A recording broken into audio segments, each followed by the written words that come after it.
सबसे पहले मैं आपसे पूछना चाहती हूँ कि हाई टिबियल ऑस्टियोटमी ये क्या होती है? हाई टिबियल ऑस्टियोटमी एक किस्म की सर्जरी है। हम्म। जिन लोगों को घुटनों में दर्द है और वो दर्द पैर में थोड़ा बांक होने की वजह से वो दर्द है।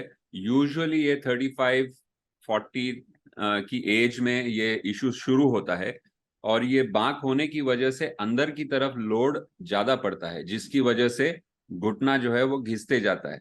अगर इसको सही समय पे दुरुस्त किया, जो बांक है उसको सीधा किया, तो ये दर्द भी बंद हो जाता है और जो तेजी से अंदर की साइड घिस रही है वो भी रुक जाता है। तो इसको करने के लिए जो हड्डी कट करके उसको सीधा करते हैं उसको हाई टिबियल ऑस्टियोटॉमी कहा जाता है। राइट।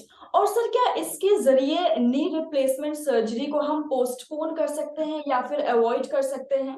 बिल्कुल, पोस्टपोन तो सर्टनली कर सकते हैं और कुछ केसेस में अवॉइड भी किया जा सकता है, लेकिन एज के चलते जो जैसे चमड़ी थोड़ी पतली हो जाती है, बाल कम हो जाते हैं, उसी तरह से कार्टिलेज भी डैमेज तो होता ही है एज की वजह से।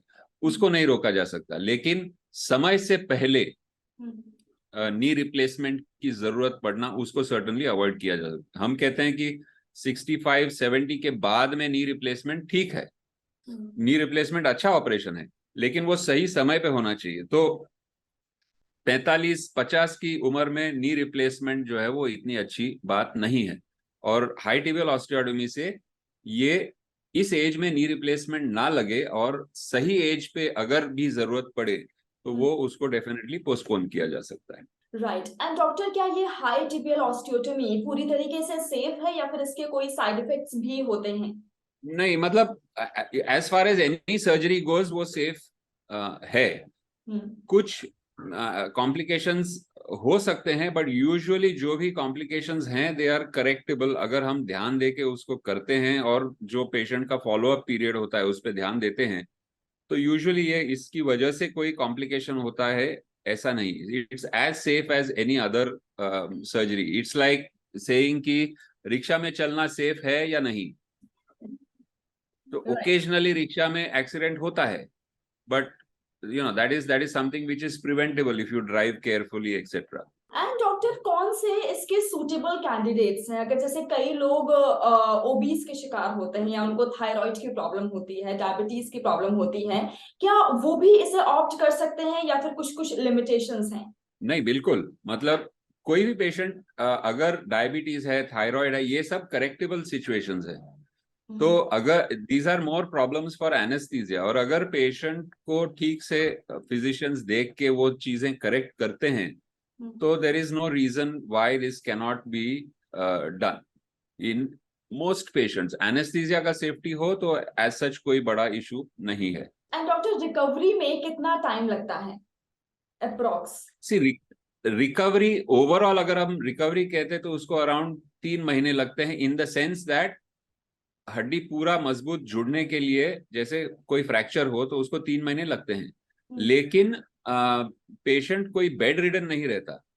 ऑपरेशन के दूसरे दिन से पेशेंट एक्सरसाइज शुरू करता है, वॉकर लेके चलना फिरना शुरू करता है।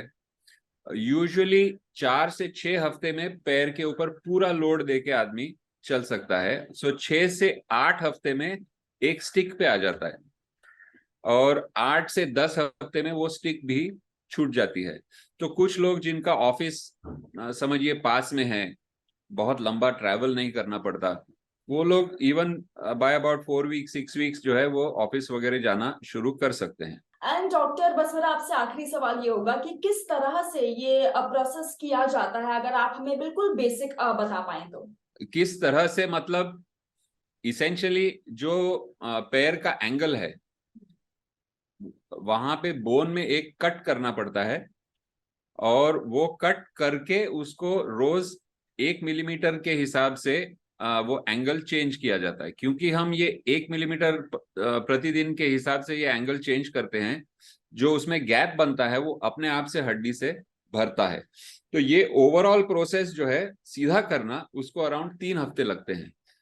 3 हफ्ते के बाद में जो पोजीशन हमको मिली है उस पोजीशन में हम उसको पकड़ के रखते हैं ताकि वो हड्डी ठीक से जुड़े। तो बेसिकली जैसे अगर गाड़ी के टायर का अलाइनमेंट ठीक नहीं हो और अपने को मालूम पड़ता है कि टायर एक साइड से घिस रहा है, तो उसका सोल्यूशन है टायर का अलाइनमेंट ठीक करना, नया टायर लगाना नहीं। तो उसी तरह से अगर अलाइनमेंट के वजह से अंदर की तरफ से जोड़ घिस रहा है तो उसको स्ट्रेट करके उसको उसका दर्द और उसका जो आगे का घिसना है वो रोका जा सकता है। Right, thank you so very much doctor, आपने अपने बिजी शेड्यूल से हमारे लिए वक्त निकाला। जी मनी हेल्थ शो की पूरी टीम आपको थैंक यू कहना चाहती है। Thank you very much. ये थे हमारे साथ डॉक्टर। अगर आपके मन में कोई सवाल है तो आप मुझे कमेंट सेक्शन में लिख सकते हैं। मैं आऊंगी नेक्स्ट शो में एक नए सुपर स्पेशलिस्ट डॉक्टर के साथ। टिल देन अपना ख्याल रखिए, क्योंकि अच्छी सेहत हमारा वादा। क्या आप जानते हैं, जी मनी के जरिए आप अपने हॉस्पिटल का बिल भर सकते हैं 12 किश्तों में बिना किसी ब्याज के। और जानकारी के लिए अपने हॉस्पिटल से संपर्क करें।